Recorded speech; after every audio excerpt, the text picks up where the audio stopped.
إذا زلزلت الأرض زلزالها وأخرجت الأرض أثقالها وقال الإنسان ما لها يومئذ تحدث أخبارها بأن ربك أوحى لها يومئذ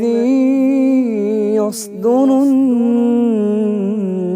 أشتاتا ليروا أعمالهم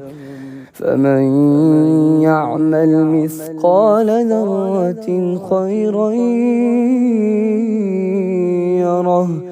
ومن يعمل مثقال ذرة شرا يره ومن يعمل مثقال ذرة شرا